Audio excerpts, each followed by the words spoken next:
Dans ce top chrono, on va voir ensemble quand est-ce qu'il faut créer un site one page ou un site classique. Rapidement, qu'est-ce qu'un site one page?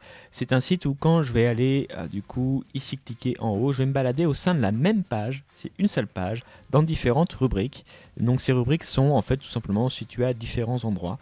Aujourd'hui, on va pas parler technique puisque j'ai déjà une vidéo sur ça, je vous en parlais ici d'ailleurs et vous avez le lien en description.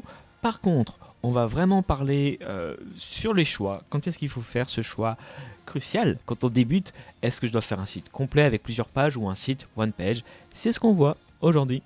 Bonjour, je suis Vincent Marie de WP Market et je fais des tutos WordPress. Je publie régulièrement, alors pour ne manquer aucune vidéo, pensez à cliquer sur le bouton d'abonnement puis sur la petite cloche. Commençons.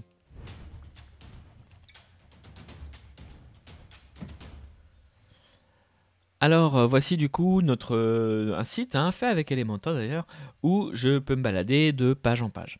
Donc ça c'est versus un site avec plusieurs pages bien sûr. Donc 3 questions pour faire ce choix aujourd'hui de site one page ou site classique. Je veux dire site classique pour que ce soit plus simple. Classique égale une page égale un item dans le menu. Alors, première chose à faire, et c'est l'une des choses les plus importantes, c'est niveau contenu. C'est ça qui va nous aider un petit peu à choisir. Donc, si vous avez beaucoup de contenu long, vous avez vu, j'ai préparé mes fiches. Je suis aujourd'hui, je suis très méticuleux. Beaucoup de contenu long égale forcément plutôt un site. Alors, par contenu long, il faut s'entendre. Qu'est-ce que je veux dire par contenu long? Je vais vous donner un ordre d'idée, histoire de... Voilà, mais évidemment, c'est plus compliqué que ça. Si par exemple, vous avez plusieurs pages sur votre site dont le contenu est, histoire de dire un chiffre, supérieur à, allez, 300 mots, 800 mots, 1000 mots, évidemment, ce contenu va quand même mieux s'exprimer sur une page, et cette page sera mieux référencée, plus il y a de contenu d'ailleurs dessus. Donc ça aide un petit peu d'avoir, dans ce cas-là, si vous avez beaucoup de contenu qui est supérieur à 800 mots, oui, si vous avez beaucoup de rubriques au final, puisque une page peut être considérée comme une rubrique, ça va faire une landing page, ça va faire un site one page un petit peu trop long. Et surtout, il y aura une justification à avoir une page par contenu. Donc, on va partir sur un site classique dans ce cas-là. Si en revanche, et là c'est important, dans vos pages, vous vous rendez compte qu'il y a assez peu de contenu. Alors, moi, ce que je vous recommande de faire, je le montre ici, voilà, c'est ce genre de choses. Ici, j'ai un site, voilà, quand je débute, c'est souvent à ce moment-là qu'on se pose cette question-là, quand je débute un projet, je fais toujours un organigramme. Alors celui-là, il vient pas de moi, mais en gros ici, ça ressemble souvent à ça.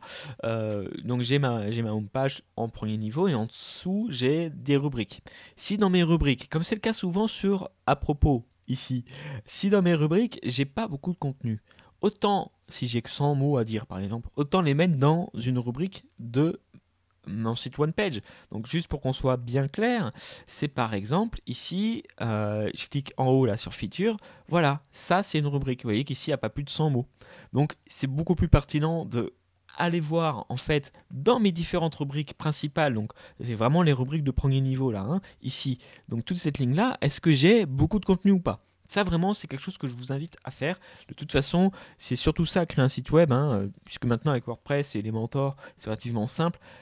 Le plus compliqué dans un site au final c'est le contenu, donc il faut aller voir et l'optimisation aussi du contenu, mais c'est le contenu d'abord, donc c'est à dire aller voir ce que j'ai pas. Et donc c'est une démarche très pragmatique au final. Alors bien sûr c'est mon avis, c'est ma démarche, c'est ma philosophie, mais vous avez le droit d'avoir la vôtre et on en discutera volontiers dans les commentaires. Première question, est-ce que j'ai beaucoup de contenu? Non. Deuxième question, c'est plutôt technique, là c'est assez simple au final, c'est binaire. Est-ce que j'ai un blog? Oui, je sors forcément d'un site one page classique. On va voir, je vais vous montrer pourquoi. Si j'ai pas de blog, en effet, je peux me permettre de faire un site classique. Alors, pourquoi? Imaginons ici, je vais reprendre mon exemple. D'ailleurs, dans les deux cas, j'ai deux sites qui ressemblent vraiment à des sites one page, mais qui en fait n'en sont pas. Vous voyez qu'ici, j'ai quelque chose qui s'appelle article. Donc quand je clique dessus, je me retrouve ici. Je sors déjà, vous voyez là, je suis plus sur mon site one page, je suis sur une autre page qui liste mes articles. Et si je clique ici, j'ai encore un autre modèle de page. Donc ça, c'est pas compliqué en soi de créer des modèles de page avec Elementor. Si vous désirez le faire, Moi, je peux, par exemple, vous proposer ma formation. Alors, j'ai un guide déjà gratuit qui vous explique tout ça, et puis il y a une formation un petit peu plus avancée, là aussi gratuite si vous achetez des Mentor Pro, parce que tout ça, c'est possible. J'ai même des vidéos sur comment on peut tout simplement créer un template d'article de blog. Donc, vraiment, les ressources, c'est pas compliqué. C'est pas le plus compliqué. Par contre, de facto, vous avez un blog. Là, c'est un petit peu idiot ce qu'ils ont fait, si je peux me permettre. Il n'y a qu'un seul article. Mais si vous avez un blog, forcément, vous sortez classique. Vous n'avez pas qu'une page, puisque à chaque article correspond déjà une page. Sans compter que Elementor WordPress va vous générer, ici c'est le même cas ici d'ailleurs, hein, va vous générer des... ici, si je vais sur, par exemple, où est-ce que c'est blog, voilà. Il va vous générer des pages pour lister le contenu. Donc là, je pense qu'ils ne se sont pas trop pris la tête, ils n'en ont pas forcément fait. Si, regardez ici, méta, qu'est-ce que j'ai? Voilà, catégorie. Toutes ces pages-là, ça va être des pages supplémentaires. Donc vous sortez du site OnePage. Donc en gros, pour faire simple, blog égale je sors du site OnePage. Il va falloir que vous créer. Vous pouvez faire un mix des deux, comme c'est le cas ici, il n'y a pas de souci. Vous pouvez avoir une page plutôt longue. Ici, si je clique sur Features, j'imagine que je vais retourner sur ma page Home page au niveau des features. Donc vous voyez, ils ont mixé les deux. C'est possible, mais c'est un peu plus compliqué.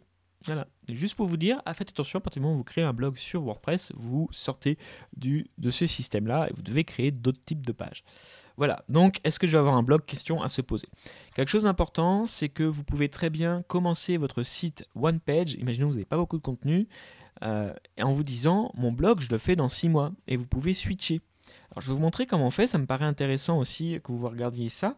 Donc, si je vais, par exemple ici, j'ai un site, voilà, c'est mon site d'ailleurs, hein, et imaginons que je commence ce site, j'ai pas de contenu, j'ai qu'une seule page, je vais créer une première page que je vais définir comme page d'accueil, et ici, je vais cliquer sur Elementor Canva.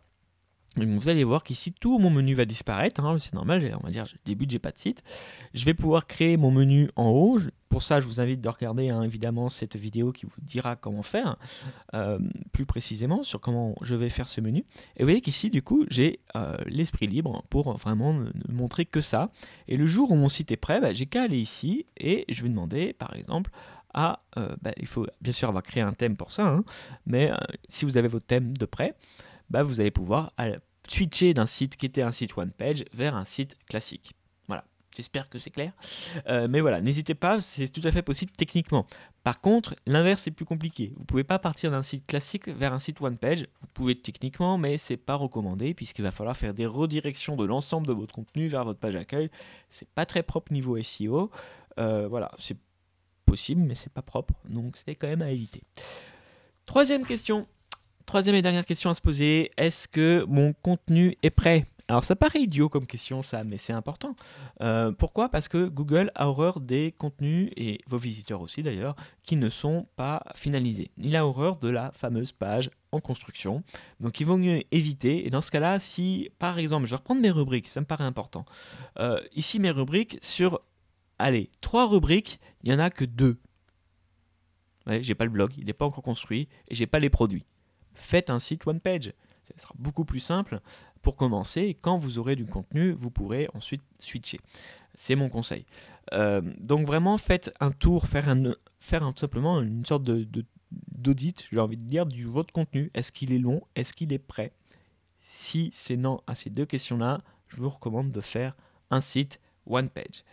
Alors voilà, je vais simplement résumer, si vous voulez bien, un petit peu ce qu'on s'est dit ensemble. Vous avez, est-ce que mon contenu est, première question, attendez, c'était là, est-ce que j'ai beaucoup de contenu et est-ce que ce contenu est long ou pas? Oui, je vais faire un site classique. Non, j'ai pas beaucoup de contenu ou ce contenu n'est pas long, moins de 300 mots on va dire, je peux faire mon site OnePage. Deuxième question, est-ce que j'ai un blog? Oui.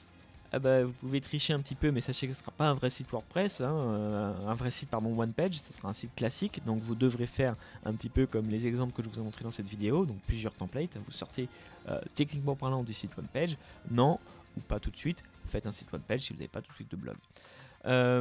Est-ce que mon contenu important est prêt? Très important ça. Et encore une fois, je vous recommande que vous soyez en création ou pas de votre site, de tout ce qui n'est pas prêt, vous le mettez en brouillon. faut pas que ça soit indexé. Et quand c'est prêt, vous publiez. Quand c'est prêt, vous allez créer votre vrai site, un site classique. Donc faites attention à ça aussi, à repasser. Il y a des exemples sur lesquels c'est plutôt simple. Vous faites un site pour une application mobile dont le seul but est de télécharger, par exemple, l'application. Vous faites un site one page. Vous avez une boutique physique, où vous ne vendez rien, vous voulez, enfin, rien en ligne, pardon, mais vous avez une boutique. Faites un site one page, tout simplement, tout suffira. Je vois des gens qui font souvent plusieurs pages, alors que sur chaque page, il n'y a pas grand chose. C'est juste un plan affiché, les horaires, le contact, peut-être 2-3 produits. Faites tout ça sur un site one page. Il y a des questions plus compliquées, donc si c'est le cas, n'hésitez pas à aller dans les commentaires, à m'expliquer un petit peu votre projet, et moi je pourrais vous donner mon avis, et peut-être vous aider sur comment faire. Voilà, c'était Vincent Marie pour WP Market.